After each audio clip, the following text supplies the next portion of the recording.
I'd like to take a few minutes to talk to you about some of the new security features that we've added to Windows 8.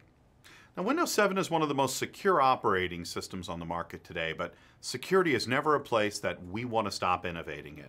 We constantly want to press forward in this area at Microsoft.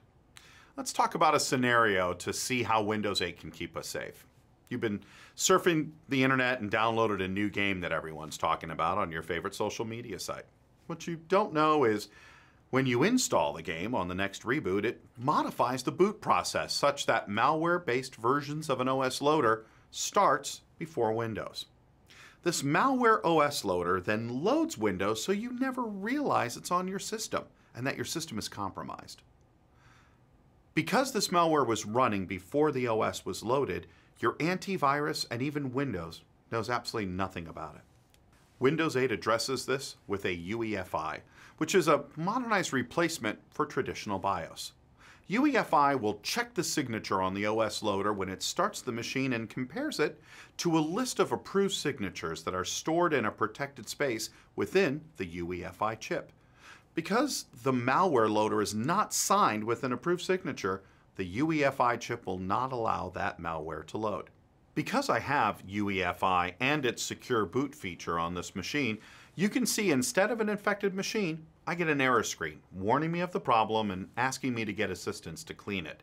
So we have secure boot ensuring that only valid, signed operating systems get loaded.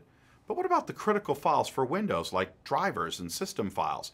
To protect those more securely in Windows 8, we've introduced Trusted Boot. Let's take a look at what happens if one of these gets compromised. Even with good anti-malware technology, sometimes things still get through. Let me give you a scenario. We've all gotten those spam mails with random attachments from our quote-unquote friends, but what happens if you run one of those attachments? Let's say you receive an attachment called Get Rich Quick. Well, what could go wrong with clicking that? I'll go ahead and run this file. Now, Windows has a lot of protection that are normally in place to help protect me, but for this demo, I've gone ahead and already disabled them all. I double-click on the file, and we can see instead of getting rich, all I got was a richly infected machine. I'll go ahead and reboot Windows. When the machine restarts, you'll notice that Windows has realized that something is wrong, and it has been tampered with. It automatically detected this, and instead of starting up, it's preparing the recovery environment. Now, let's let Windows boot to a safe and secure environment to repair itself. After it's booted safely into that recovery environment, now Windows is looking at all of the drivers and critical system files to figure out what has been attacked and builds a list of that. Once it's got that list, it can start to repair the damage and restoring the files from a safe and secure Windows file store, which is on that PC.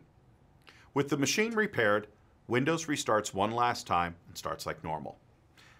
As you've seen, Windows 8 is able to protect itself during each step of the startup process, from OS loading through the driver loading process. And with technology such as early load anti-malware, that chain of protection continues all the way through.